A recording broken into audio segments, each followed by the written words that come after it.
He's knocked him over. A third wicket. দ্বিতীয় দিনের শুরুতেই হাসান মাহমুদের ঝলক, এলবিডব্লিউর ফাঁদে ফেলেন জোশুয়া ডি সিলভাকে। জোরালো আবেদনে আম্পায়ারও সাড়া দেন তাতে। যদিও ডি সিলভা রিভিউয়ের সিদ্ধান্ত নেন, তবে উইকেটটা ঠিকই চলে যায় হাসানের পকেটে। আলজারি জোসেফও রক্ষা পাননি হাসানের সামনে। গালি অঞ্চলে দাঁড়িয়ে থাকা ফিল্ডার জাকির হাসান লাফিয়ে উঠে নেন দুর্দান্ত একটা ক্যাচ। পান সতীর্থদের বাহবা। দিন শুরুর প্রথম 3 ওভারেই জোড়া উইকেট তোলেন হাসান মাহমুদ। তাসকিনের বলে নিশ্চিত আউট, অথচ আবেদনই করলেন না কেউ। উইকেট কিপার জাকির আলী অনিক ক্যাচ লুফে নিয়েও টের পাননি, বুঝে উঠতে পারেননি তাসকিনও। আল্ট্রা এজ যখন নিশ্চিত করল ব্যাটে বলের সংযোগ, তখন আক্ষেপে পুড়তে হলো সবাইকে। ঘটনার শুরু দ্বিতীয় দিনের দ্বিতীয় সেশনে। ইনিংসের 119তম ওভারের দ্বিতীয় বলে জাস্টিন গ্রিভসের বিপক্ষে তাসকিনের বোলিং। ঘন্টায় 135 কিলোমিটার গতিতে বলটা যায় অনেকটা পঞ্চম স্টাম্প বরাবর। গ্রিভসের ব্যাটের কানায় লেগে বল চলে যায় উইকেটের পেছনে।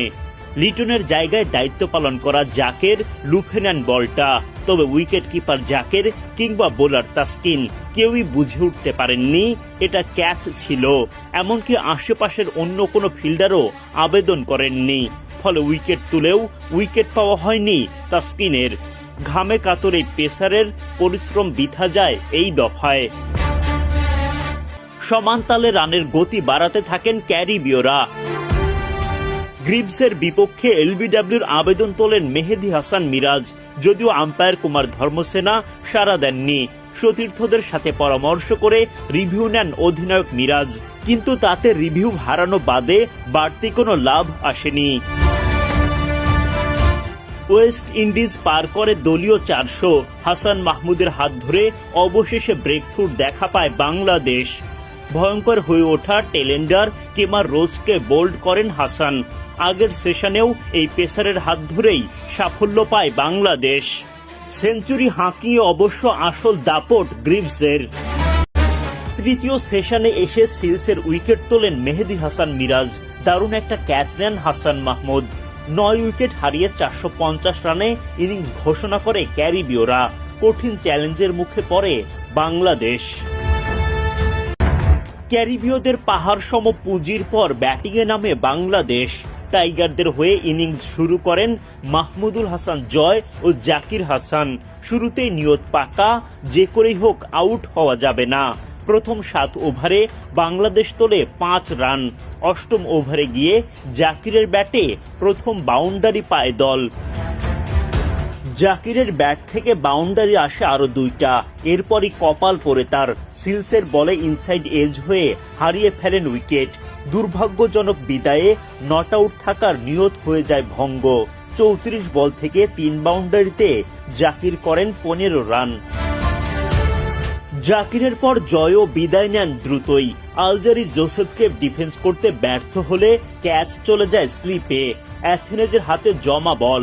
33 বল থেকে 5 রান করে বিদায় নিতে হয় এই ডানহাতি ওপেনারকে।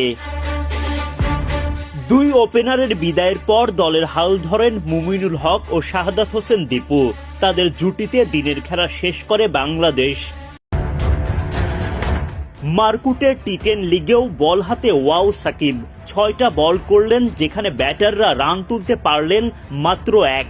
প্রথম বলে উইকেট, 1 বল ডট দিয়ে আবার wicket. Bowler Shakib just wow. সাকিবের 12 বল থেকে 19 রানের সুবাদে 10 ওভারে মাত্র 66 রান করতে পারে বাংলা টাইগার্স। আবুধাবি টি10-এ এমন অল্প পুঁজি নিয়ে বিপাকে পড়ে দলটি। ব্রেভিস ও লুইস করেন দারুণ শুরু। 2 ওভারের ওপেনিং জুটিতে আসে 34 রান। 6 বল খেলে 9 রান করেন লুইস। আরেক ওপেনার ব্রেভিসকে থামান সাকিব। বোলিংয়ে এসেই তাকে ফেলেন ফাঁদে। ক্যাচ লুফে নেন ইফতেখার আহমেদ। 1 বল বিরতি দিয়ে আসিফ আলী হন এলবিডব্লিউর শিকার। টি10-এর মতো ম্যাচে মাত্র 1 রান খরচ করে নিজের প্রথম ওভারে জোড়া উইকেট শিকার করেন সাকিব। অল্প রানের পুঁজিতে বেশিক্ষণ লড়াই করতে পারেনি বাংলা টাইগার্স। দ্বিতীয় ওভারে বোলিংয়ের সুযোগ পাননি সাকিব। পূরণ হলো না ঘুরে দাঁড়ানোর লক্ষ্য। ঘুরে দাঁড়ানোর লক্ষ্য নিয়ে নিজেদের দ্বিতীয় ম্যাচে মাঠে নামে বাংলা টাইগার্স। সাকিবদের প্রতিপক্ষ কাইরন পোলার্ডদের নিউ ইয়র্ক স্ট্রাইকার্স। টস হেরে আগে ব্যাটিংয়ে নামতে হয় বাংলা টাইগার্সকে। দলটির হয়ে ইনিংস শুরু করেন দুই আফগান ব্যাটার হজরতুল্লাহ জাজাই ও মোহাম্মদ শেহজাদ। ব্যাটিংয়ে নেমে শুরুটা ভালো হয়নি বাংলা টাইগার্সের। মাত্র 33 রানের মধ্যেই দল যখন হারায় এক হালি উইকেট, তখন ব্যাটিংয়ে নামেন অধিনায়ক সাকিব আল হাসান। দুর্দান্ত শট টাইগার অলরাউন্ডারের ব্যাটে, রিভার্স ফ্লিকে ব্যাকওয়ার্ড পয়েন্ট দিয়ে বাউন্ডারির মার। নারায়ণের পর মাথিসা পাথিরানার ওপরও চড়াও হন টাইগার অলরাউন্ডার। এবার লং অনের ওপর দিয়ে হাঁকান ছক্কা, চোখে লেগে থাকার মতো দারুণ একটা শট। এক প্রান্তে সাকিব দুর্দান্ত ব্যাটিং করলেও তার সতীর্থরা সামিল হন উইকেট হারানোর মিছিলে। শেষ ওভারে পাথিরানার বলে সাকিবও হারান নিজের উইকেটটা। 12 বল খেলে করতে পারেন 19 রান। ক্যারিবীয় দ্বীপপুঞ্জ অ্যান্টিগা এন্ড বারবুডায় বাংলাদেশ দল লড়ছে 2 ম্যাচের টেস্ট সিরিজের প্রথম টেস্টে স্বাগতিক দলের বিপক্ষে। চলছে জাতীয় ক্রিকেট লিগ NCL। এরপরেও মিরপুরের হোম অফ ক্রিকেটে ক্রিকেটারদের ব্যস্ততা। আলাদা করে বললে ইনজুরি আক্রান্ত ক্রিকেটারদের রিহ্যাব চলছে। শনিবার হোম অফ ক্রিকেটে এসেছিলেন 3 ক্রিকেটার, শামীম পাটোয়ারি, পেসার মুশফিক হাসান আর নিয়মিত অধিনায়ক নাজমুল হোসেন শান্ত। শামীম পাটোয়ারি এবং মুশফিক হাসান এই মুহূর্তে জাতীয় দলের বিবেচনায় নেই, তবে নাজমুল হোসেন শান্ত ইনজুরির কারণে মিস করেছেন ওয়েস্ট ইন্ডিজের বিপক্ষে টেস্ট সিরিজ। যদিও সেখানে সুখবর পাওয়া গেল টাইগার অধিনায়ককে নিয়ে। সব ঠিক থাকলে ওয়েস্ট ইন্ডিজের বিপক্ষে ওয়ানডে সিরিজেই বাংলাদেশের ডাগআউটে ফিরছেন শান্ত।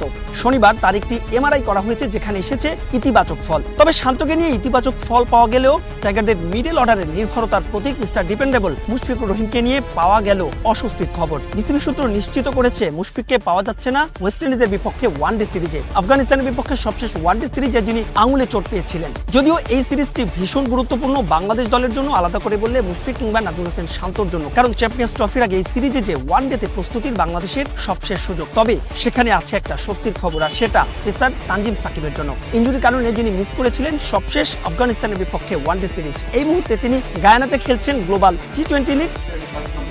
তবে টি20 আর ওয়ানডে ফরম্যাট ভিন্ন বলে ওয়ার্কলোড ম্যানেজমেন্টের আওতায় নিয়মিতই তার খোঁজ খবর রাখছে বাংলাদেশ ক্রিকেট বোর্ড, এবং সেখানেও অনুশীলনে কি করতে হবে কি করতে হবে না সেটা ঠিকঠাক জানিয়ে দিচ্ছে বিসিবির মেডিকেল বিভাগ।